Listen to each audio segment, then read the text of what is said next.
Chapter 17, Section 2, Heating the Atmosphere.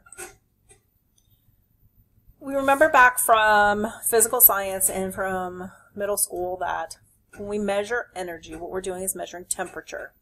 Temperature is just a measure of the average speed of the atoms and molecules. It's a measure of the kinetic energy.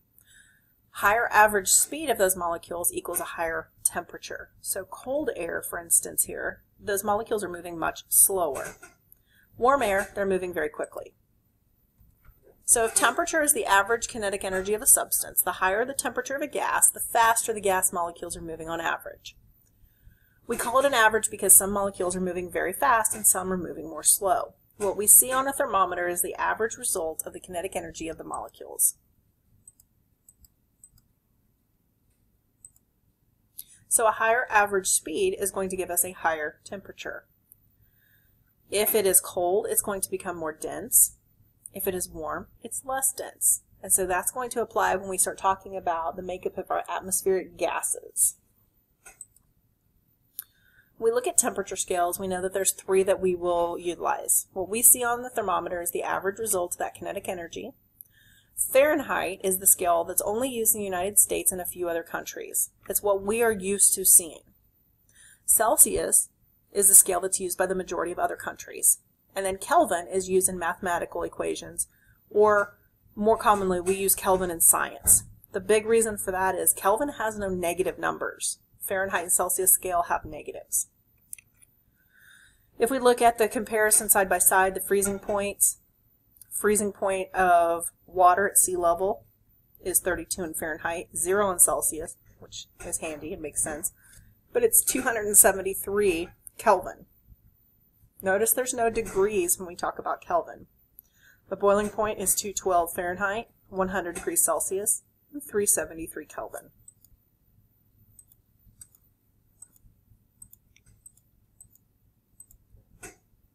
The comparison of the temperature scale side by side, we can see that the boiling point of water at sea level is up here. The highest recorded temperature in the world was 136 degrees Fahrenheit in Libya.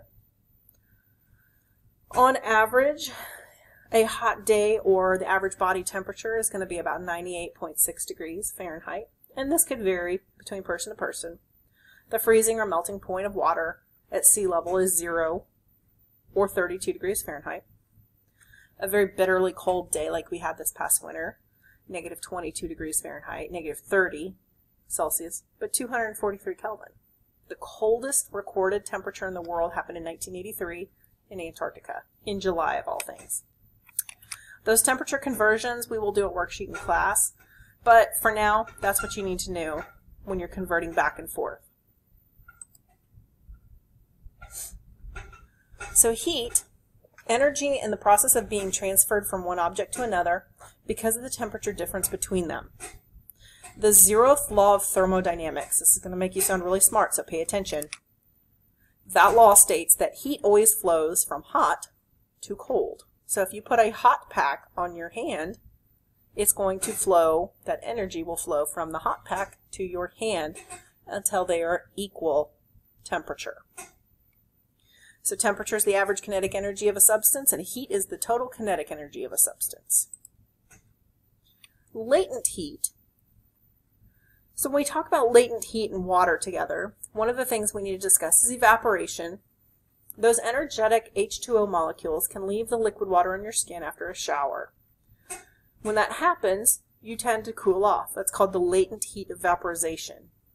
And by doing that, those energetic water molecules, as they leave your skin, as they evaporate from your skin, they take some of your body heat with it. So sweating works the same way, thereby cooling your skin.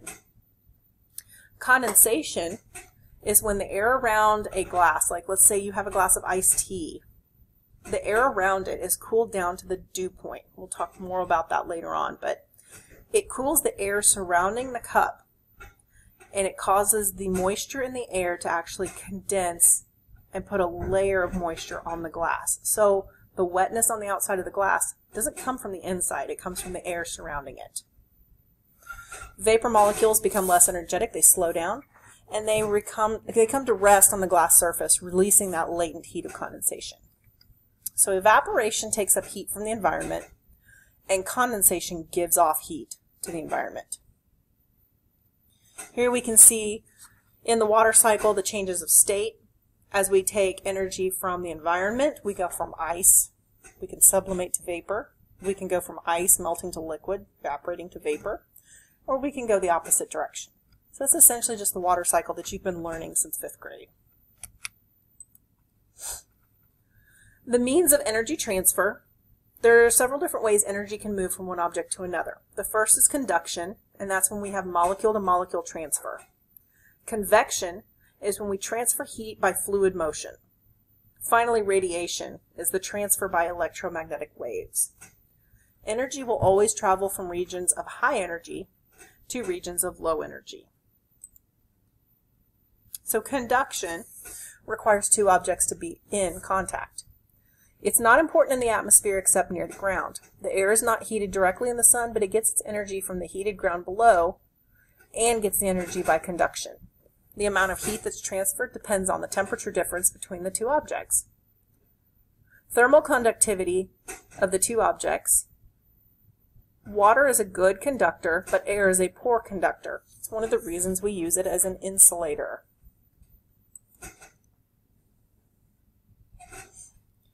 Convection is the vertical transfer of heat by movement of a fluid.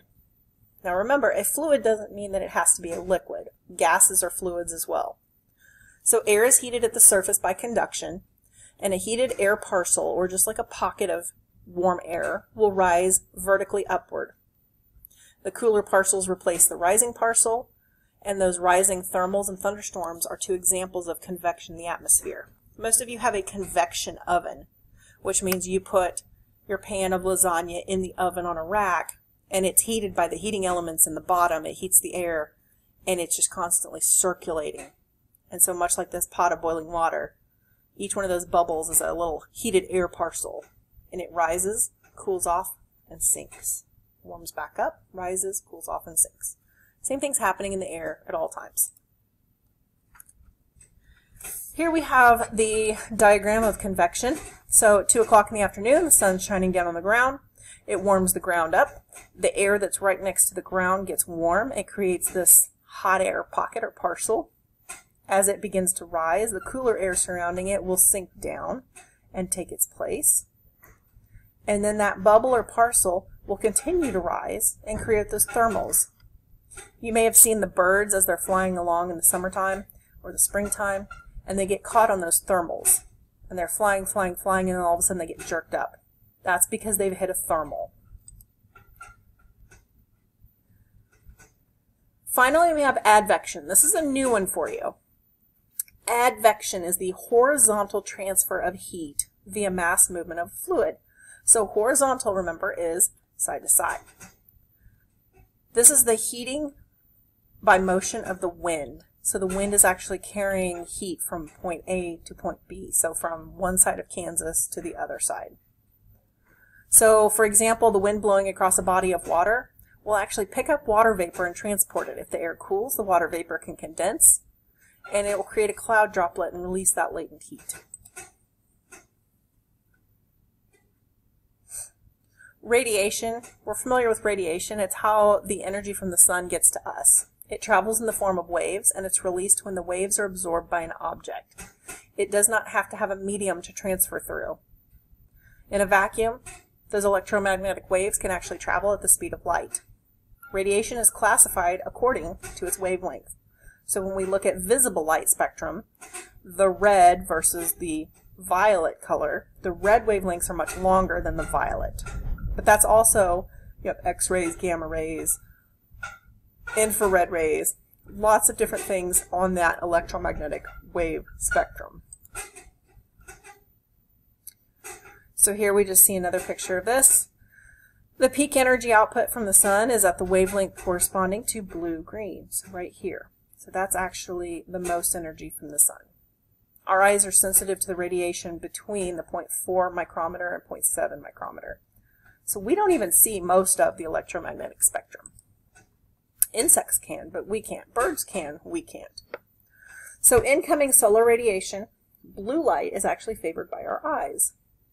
At noon, all wavelengths of visible light strike our eyes, and the sun, the sky, it looks white. At sunrise and sunset, the white sunlight passes through thicker portions of the atmosphere. It's passing through more of the atmosphere. This scatters the molecules and removes the blue light. That's why we're left with the reds, the oranges, and the yellow hues. The more moisture there is in that atmosphere, the more brilliant those colors are. And so that's when we get, like we talked about in the first section, red sky at night, red sky in morning. And then we have albedo, another new term. Albedo is the percentage of light that's reflected off of an object.